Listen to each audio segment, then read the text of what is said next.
granniopteryx, she knows the truth, she's linking every link. Hello. Well, some of you won't recognise this chap if you're not in Britain. He's called Rupert Lowe. He's had a rather checkered political career, getting chucked out of most political parties till finally he has resorted to starting his own. I am not criticising him. Rupert Lowe wants to start a party with no politicians. He says his list of people that he will put up for election will not be politicians. They'll be from the military services, they'll be from business, they'll be from, just various walks of life, but not politicians. And he's definitely touched a nerve there, because a lot of people think that politics is so polluted. It just doesn't work anymore. So let's hear what he has to say. Oh, by the way, I have to point out that he is capitalising on something. You do realise that. I'm not suggesting he's a bad man. In fact, he may be, this is a very clever strategy. But I suppose most of us watch Jeremy Clarkson's Diddley Squat Farm series, and he talks about his problems being a farmer. Now, that's an interesting show. It started out, I think that Clarkson was starting out in a way with the idea at the time that if you have a farm, you're not paying inheritance tax. So it was a good investment. I think that was probably part of his reason, because Jeremy Clarkson is a businessman, a really good businessman, as well as a television personality. But he soon discovered the problems that farming has in this country. I mean, as if the weather weren't enough of a problem.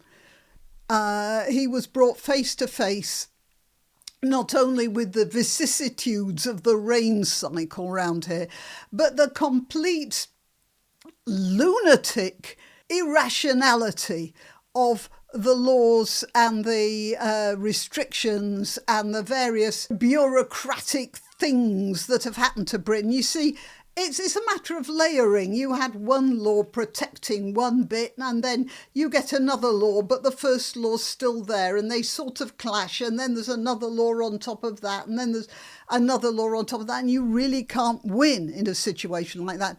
Being in the EU didn't help, because we have a whole lot of laws in farming now that came in with the EU, and because the bureaucracy is a sort of self-perpetuating machine, those laws which are now not really all that relevant are still there.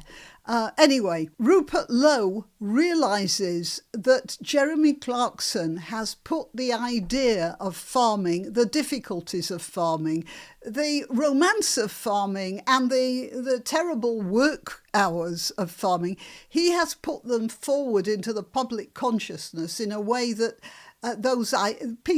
people didn't think of those things before. You know, milk turned up in the supermarket, that was it.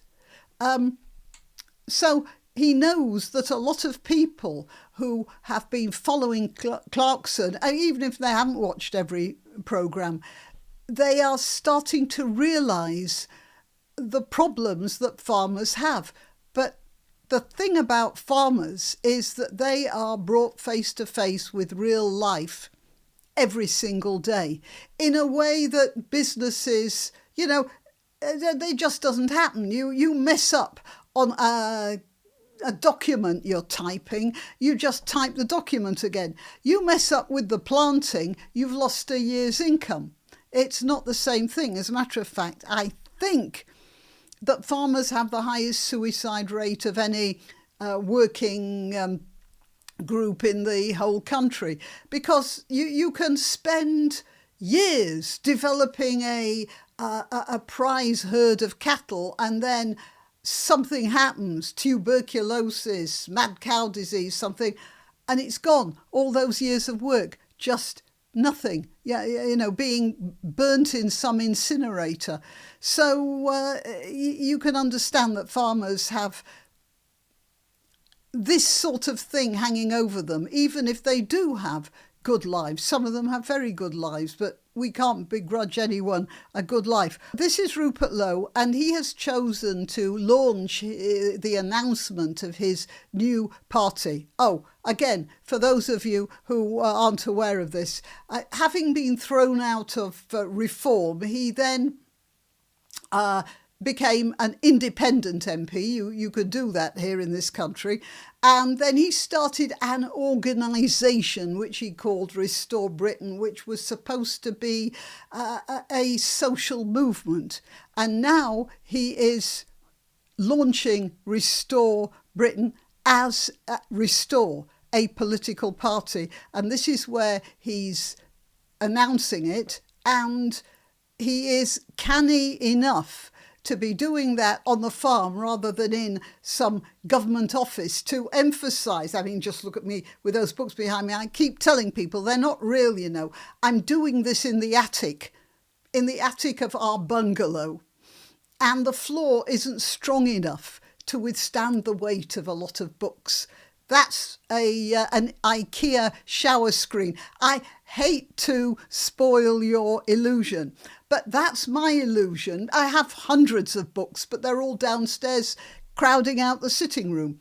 And what Rupert Lowe is doing here is he is making the same statement in another direction. He's not pretending to be a big, sort of politician in an office. Well, I mean, he is a big politician in an office, but you see what I mean. He's not doing this politician in an office business. He's gone out into the countryside. This puts him apart from the rest of the politicians. So what he's trying to say is, I'm not going to be a political party. I'm going to be a social movement, which happens to be in Parliament. And I'll do some selected bits of his introduction here and talk about them. I have chosen to speak to you today from the farm because places like this represent what proper Britain is about. Hard work, responsibility, effort, duty, stewardship. This is the England I know, and this is the England that I love.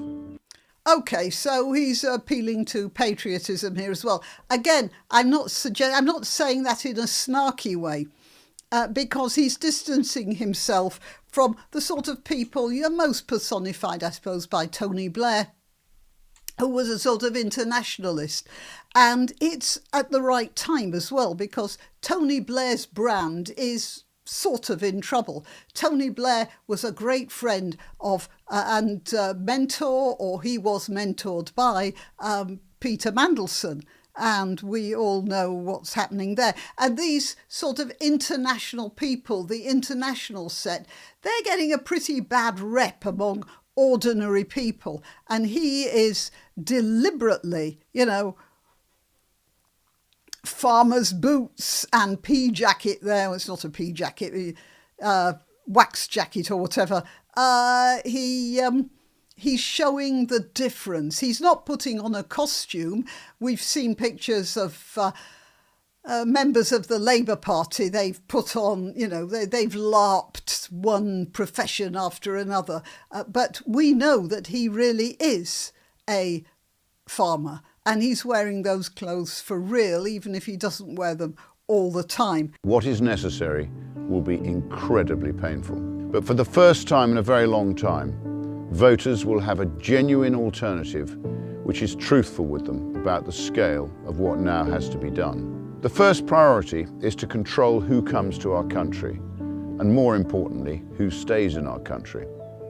Restore Britain will not just stop mass immigration, we will reverse it. Everybody who isn't in the chattering classes is worried about immigration, especially a lot of people for whom these, in the country, for whom this is a serious problem, because these migrants, some would call them these invaders, are being housed in local hotels in the middle of the English countryside. And in some cases, you're getting like a village of 500 people, and there are 500 rather threatening young men in a hotel, just up the road. it's not a place you're going to feel safe anymore when you did feel safe before. Is unable to speak English, lives in social housing, claims benefits, refuses to work, fails to integrate, commits crime, or even actively hates our way of life and wishes to do us harm, then they must leave or be made to leave. Now, that would have seemed eminently sensible to most people until fairly recently, when it was considered to be, Nazi or something. I can tell you a story about this not speaking English. It's actually nothing to do with not speaking English. It was a story that was told by a woman who had been in a hospital emergency at the A&E, waiting for treatment, and there were two Indian ladies sitting in the seats next to her, and they were chatting together in English, quite naturally. And then a nurse or a social worker came to the women and said something like, Mrs. Khan, you'll be seen now. And then this woman who was there before said, just a minute, I was here before them. And the lady who'd called the two Indian ladies said, yes, but they have to have a translator. And we can't pay for the translator to wait until their turn comes up. So I'm afraid they're going ahead. They didn't need a translator. But what they did do was say they didn't speak English, and knowing that would get them through the queue quicker. Now, can you blame them? That was a way of them not having to sit around for 6 or 7 hours until they're seen in A&E. It's very selfish and it's not honest. But there's another thing about a lot of immigrants to this country. I'm talking about legal ones. They have the idea that it's their right to supersede the colonial British, and they're taught that. They are given that impression by government and teachers if they go to school here, and social workers and worst, politicians. So anyway, there's this thing, and the other thing is, most of the time, even if they can't speak English, they could bring a child along, a teenager, a husband, a wife, anyone who does speak English. They could do that themselves. Meanwhile, we are spending millions on translators. It's a phenomenal thing. Like, if you call a translator out, even if the person isn't needed in the end, like somebody's seen and then they go, the translator turns out it's £40, just like that, for the call out. And then depending on the language, the cost keeps mounting up. All right, now next, 504. We must crush parasitic Britain. We will restore long-term, stable, logical policy. I'm very interested in the way he used the word parasitic Britain. And I'm going to bring something up here. It's quite old, but it's only because I know about this. There's more of it elsewhere. Just a minute, let me find it. This chap is called Anjem Chowdhury. He is actually locked up now for... they had to get him for something. They got him for encouraging jihadism or something. I don't know quite what they charged him with. They wanted to get him, so they got him on something. But this was 2013. He was filmed, and I can't find the film, but it's reported here, urging followers to take benefits from the state to fund a holy war. What he was saying was, none of the early Muslim jihadists worked for a living. They depended on other people, either by stealing or by donations, but they never worked because jihad was their actual career. Anjem Chowdhury was secretly filmed mocking non-Muslims for working in 9-to-5 jobs their whole lives. because he told followers that some revered Islamic figures had only ever worked 1 or 2 days a year. The rest of the year they were busy with jihad. People will say, but you're not working. But the normal situation is for you to take money from the kuffar. You see, and that's an attitude that he had. And it's an attitude that I'm sorry to say there are pockets in Muslim areas who still very much have that opinion. So he said, so we take jihad seekers allowance.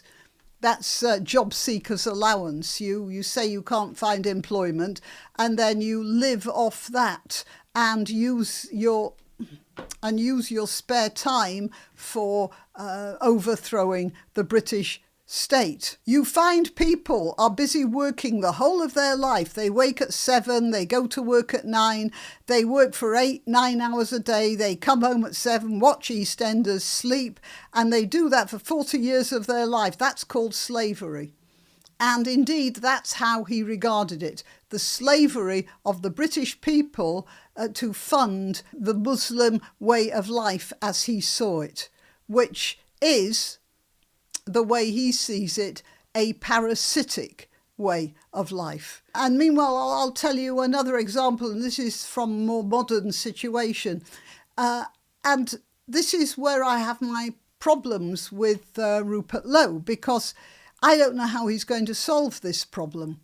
You see, it's all very well saying you're going to get rid of a parasitic Britain, but it's not just some Muslims who are being parasitic. It is the social structures, the offices, the bureaucrats, the council workers and the police who just encourage them in that way of life. I did hear a recent story about from a person who worked in the Department of Work and Pensions or something, and these girls come in. They're hijabis, and they come in with a baby in their arms, and they say, I had a one-night stand in a nightclub, and now I have a baby, so I need a flat, I need maintenance, all the rest of it. And what actually is going on, and these people know it, these girls are second or third wives in unregistered marriages in a Muslim community. And what they're doing, these men are marrying these women in a Muslim ceremony, so the whole community knows they're married, and then the child and the mother is supported by the British state.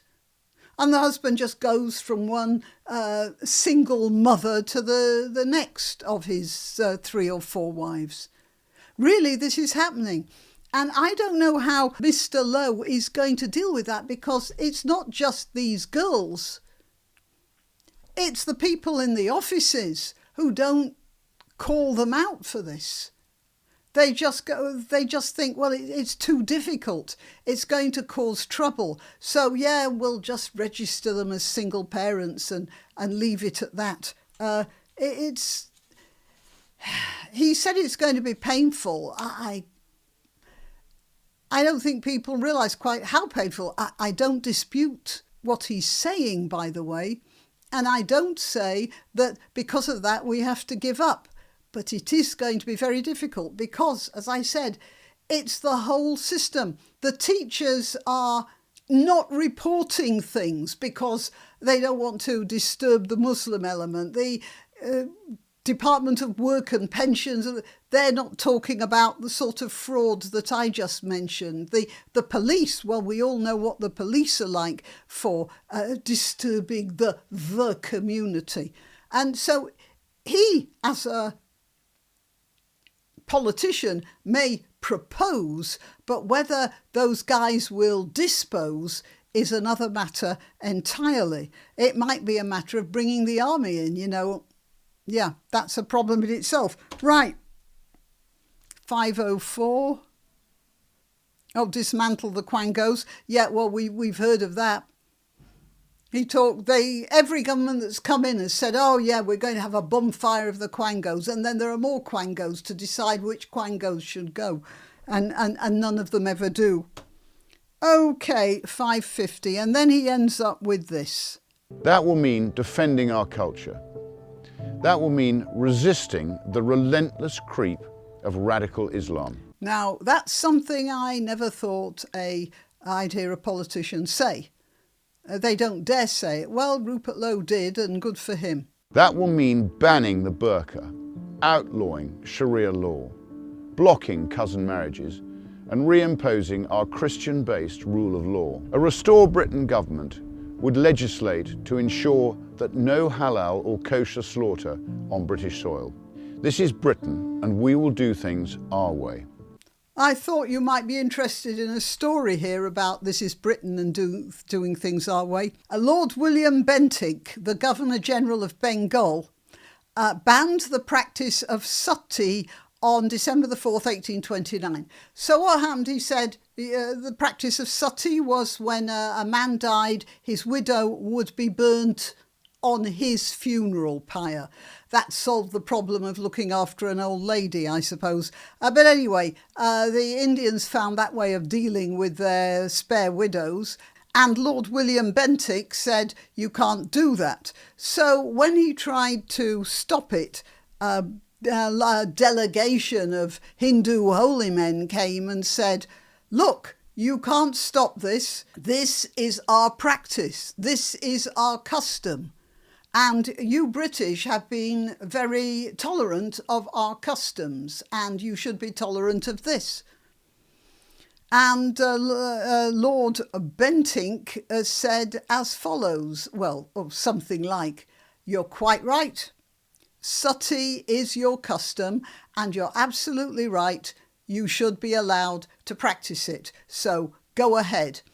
On the other hand, our custom in Britain is if anyone burns a woman to death, then he gets hanged. You can burn your widows, but if you do, we will pursue our custom and hang you. And after that, sati stopped. You see, it's sort of interesting how these Hindu men were prepared to continue their custom to sacrifice the lives of penniless widows for the sake of Rama or, the greater religious good or whatever. But when it came to them sacrificing their own lives, that was a different matter altogether, wasn't it? This political party now exists for one reason: to restore Britain, to make it a better, safer, and more prosperous place for British men and women to raise their families. OK, so, right, we're into the, a greater future. A lot of politicians do that. Gordon Brown's poster, he had a marvellous poster for his election campaign. It showed a woman and a man holding a baby, and they were looking across these fields at what was supposed to be the glow of a sunrise coming over the hills on the other side. And then somebody remarked that it looked an awful lot like a nuclear explosion. OK, well, yeah, that's it. That's Rupert Lowe. Everything he said is reasonable and it's lovely. I'm not sure how far he's going to get, not because he doesn't want to get very far, not because he can't do it, not because any of his MPs can't do it, but because the civil service and the educational unions and the NHS, they have all been tightly captured by Islam and by wokeism. Lethal combination, as a lot of people found out in Iran in 1979. So how he's going to do that without becoming some sort of a dictator, I don't know. I'd like to give him the chance, obviously. We've just got to see how successful he is at finding candidates for the elections, and then we have to hope that at least there is some accommodation with reform. Nigel Farage's, or they're going to cancel each other out and we're going to get a coalition of Labour and the Greens, which at which point we might all as well all just go and jump in the sea. Okay, right, till next time. You can help my channel by subscribing and clicking the notification bell. That's quite important. And by sharing if you're so inclined. Links to my other channels and to donation methods are in the description. But the best way you can help is simply by clicking like and notify. Thank you.